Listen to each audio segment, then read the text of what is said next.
Hello, everyone, and welcome to our module on brain injury. So, we're going to start by talking about what happens when there's injury to motor neurons. But before we can do that, we have to review the different types of motor neurons found in the human body. So, first of all, you have to appreciate that for the somatic nervous system in the human body, all somatic muscles and voluntary muscle type actions of the somatic nervous system, they're all controlled via a two neuron chain.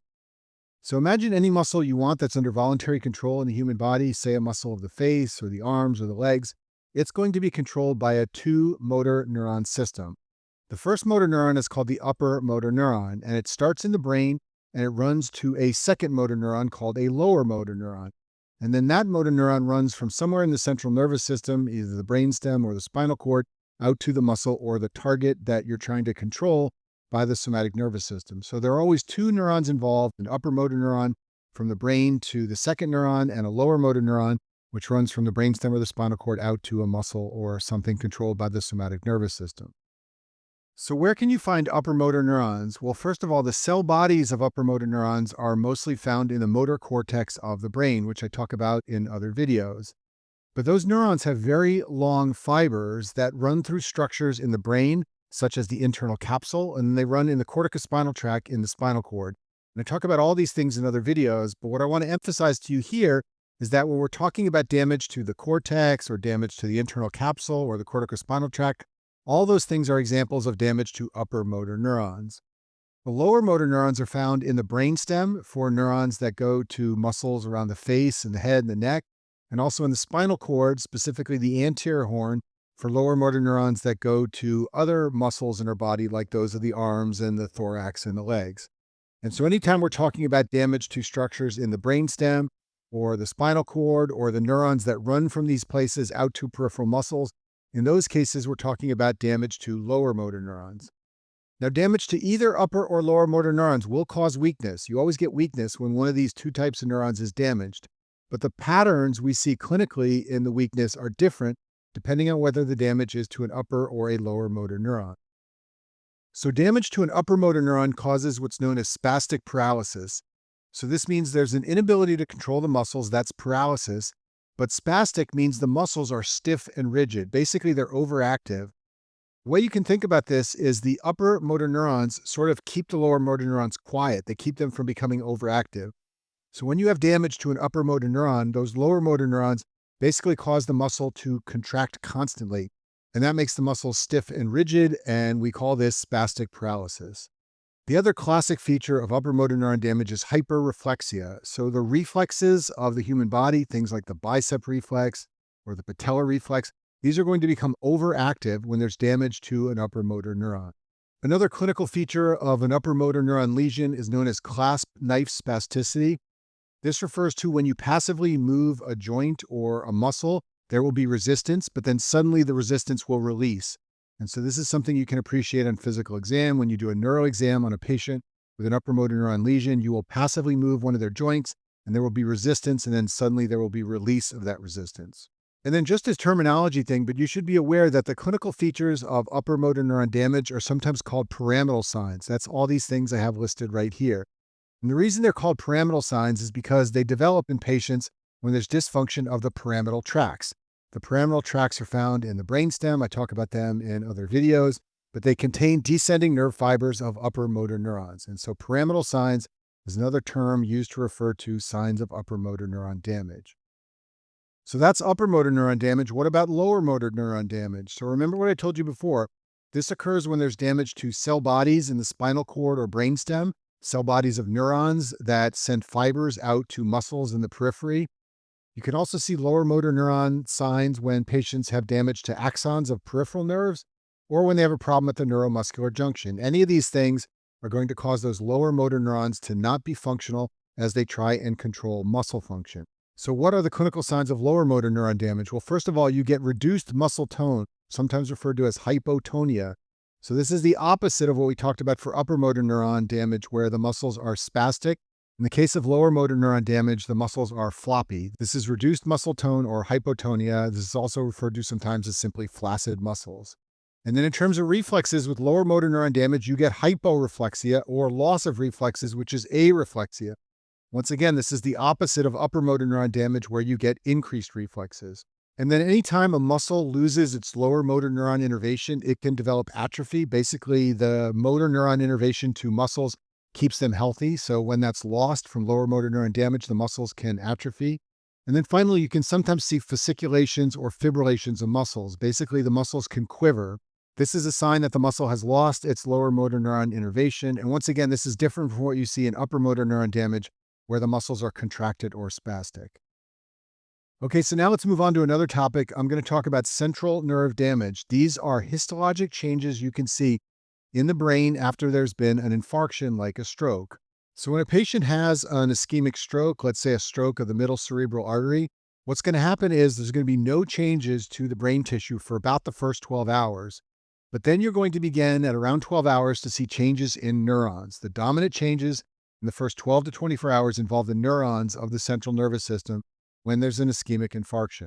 One of the things that happens is microvacuoles, which are small holes, develop in the cytoplasm of neurons. Then the big change is that the neurons become deep pink red. They're called red neurons for this reason. This is one right here. I'll show you a bigger image of it in just a second. And then basically the red neurons are just a reflection of the fact that ischemia causes neurons to change shape and also to change color. And that's why they take on this appearance of red neurons. And so here's a zoomed in image of a red neuron. This is one right here. You can also see some white space around it that's clearing in the cytoplasm. These are all the expected changes in an ischemic infarction that you would see in the first 12 to 24 hours. From 24 hours until about 3 days, what happens is other cell types come into the region of the infarction. So you can see neutrophils, macrophages, microglia. And then the process that goes on is called liquefactive necrosis. I talk about different types of necrosis in videos in the pathology section, but the type you see in a patient who has an ischemic infarction of brain tissue is liquefactive necrosis. And the reason this type of necrosis develops is because lysosomal enzymes are released into tissue beds.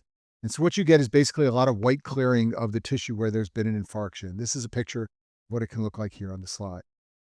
And then by about 1 to 2 weeks, the macrophages will have eliminated debris from the area of infarction and cysts will begin to form. Also, another thing that happens around this time is that astrocytes undergo a process called gliosis. It's high yield to know this term. This is a process of astrocytes that occurs 1 to 2 weeks out from an ischemic infarction. Basically, the astrocytes multiply and enlarge. They're trying to heal the region of the brain that was damaged, and they're going to develop long processes, the astrocytes, that form a wall around the cyst. And then beyond 2 weeks, scar tissue begins to form, and ultimately what will be left behind in the region of the brain where there was an infarction is what's known as a glial scar. It basically means scar tissue where there was damage to brain tissue. Okay, let's talk briefly about abusive head trauma. This is a form of head trauma that occurs when there's a shaking motion to the head. You can see this in adults who are victims of violence. Also, unfortunately, it sometimes occurs in babies who have been abused. What happens when you shake, for example, a baby very vigorously and the head shakes, is you're going to get shearing of cortical veins in the skull. You're also going to get shearing forces on vessels in the retina as well. And so the two major findings in, for example, a baby who's had abusive head trauma is, first of all, bilateral retinal hemorrhages and also subdural hematomas. And the subdural hematomas can cause the fontanelles of a baby to bulge. And so these three findings here are really the ones that you want to be familiar with in trying to recognize abusive head trauma in a baby. Sort of a related topic is traumatic brain injury, or TBI. This basically refers to any type of brain injury caused by an external force. And this commonly happens to children and also to adults from all these things I've listed here, things like falls, motor vehicle accidents, and all these other types of injuries shown here. So there's a couple things to know about traumatic brain injury, at least for the step 1 exam. The first is that the nerve rootlets of the olfactory nerve, cranial nerve 1, are vulnerable to damage. That's because these nerve rootlets pass through the skull, right in the front of the skull, and the skull can be fractured there. So it's very easy for these roots to be damaged. And so that can lead to a cranial nerve 1 lesion, where the patient will have loss of smell, a common sequelae of someone who's had traumatic brain injury. And then beyond this, the pathologic process that occurs in TBI is known as diffuse axonal injury. This basically means shearing of white matter tracts. White matter tracts are the axons of neurons in the brain, and so they can become swollen, and also they can become damaged to the point where the axons aren't able to transport substances along the length of neurons. And so when axons can't transport substances along the length of neurons, you get accumulation of those substances. And two of the classic ones that accumulate in neurons are amyloid precursor, this is a type of protein, and also alpha-synuclein, this is another protein. Both of these can be identified on pathologic examination of brain tissue specimens in patients who've had traumatic brain injury. For the rest of this video, I'm going to talk about cerebral palsy. So cerebral palsy is a condition that involves non-progressive injury to a fetal or infant brain. So non-progressive means that the injury that the baby has at the time of birth is not going to progress over their lifetime. It's going to persist and be exactly the same throughout the course of their life. However, it is a permanent problem. So babies born with cerebral palsy have permanent motor dysfunction. The cause of this condition is multifactorial and incompletely understood, but it's strongly associated with prematurity and low birth weight. So one problem among many that premature babies of low birth weight can have is that after they survive the newborn period, they can develop motor dysfunction, a condition referred to as cerebral palsy. So as I said, cerebral palsy has a multifactorial etiology that we don't completely understand, but it's a neurologic condition that often develops in children who are born prematurely with low birth weight.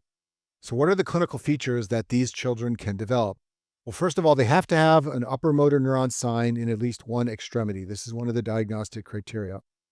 Beyond this, you can sometimes see persistence of primitive reflexes. I talk about these reflexes in other videos. These are reflexes present in babies at the time of birth, but they usually go away by about a year of age, but they can persist longer than that in children with cerebral palsy. These children can have abnormal posture, and we'll talk more about this in a minute. They can have developmental delay, and sometimes they have neurobehavioral abnormalities like irritability, excessive docility. There are many of these that have been documented, basically various behavioral type of problems in childhood. So cerebral palsy is often diagnosed clinically, sometimes in a premature infant shortly after birth. Other times it can be later when the child has developmental delay. Imaging is often done, and we'll talk about that in a minute, to support the diagnosis, but it's often a clinical diagnosis. There are a number of subtypes of cerebral palsy, but the most common subtype is called spastic predominating. These children usually have diplegia, meaning both sides of their body are affected, and the legs are affected more than the arms. So mostly these children have spastic upper motor neuron type signs in both of their legs. This leads to an abnormal gait. The children may walk on their toes, and sometimes they have what's known as a scissoring gait. This means that the legs cross over each other when they try to walk. All of these things arise because there is basically upper motor neuron spastic type problems in the lower extremities. So as I said, imaging is often done to support the diagnosis of cerebral palsy. An MRI of the brain is abnormal in about 90% of children who have this condition. What you usually see is necrosis of white matter tracts in focal regions of the brain. Remember, white matter in the brain represents upper motor neurons, and that's why these children have upper motor neuron problems. The classic imaging finding in cerebral palsy is called periventricular leukomalacia. This is an image of what it looks like on the slide here. These are the lateral ventricles right here that I'm marking with my pen, and can you see this white region around each of the ventricles? That's periventricular leukomalacia. This is believed to be caused by hypoxic ischemic injury at the time of birth in premature low birth weight babies. It represents damage to white matter tracts near the lateral ventricles. And once again, this is evidence of upper motor neuron damage, which is what these children have. That's why they tend to have spastic paralysis of the lower extremities. There's really no treatment that reverses cerebral palsy, but there are treatments that can be used for the upper motor neuron problems related to this condition. So first of all, as I said, these children can have spastic paralysis in the lower extremities, so muscle relaxers like baclofen sometimes help. Also, some children receive Botox injections, and once again, the idea here is to relieve the spastic paralysis of the legs so that the child is able to walk more easily. There's also a surgical procedure sometimes used to help the lower extremities called selective dorsal rhizotomy. Basically, the surgeon identifies overactive nerve roots. These are usually in the lumbosacral region near the spinal cord, and they can treat those nerve roots to try and minimize the spasticity of the legs. And then beyond this, most children with cerebral palsy receive some form of physical therapy. This is to try to coach them, like what's shown in this picture here, try to help them to learn to walk more effectively, despite the problems that are present in the lower extremities. And finally, let's talk about prevention of cerebral palsy. So first of all, avoiding preterm birth is one way to try and reduce the risk of cerebral palsy. And this is why in obstetrics, a lot of effort is made to try and get women to term and try to prevent them from delivering their baby before the baby has reached full term. But then beyond this, magnesium sulfate is sometimes used to reduce the risk of cerebral palsy.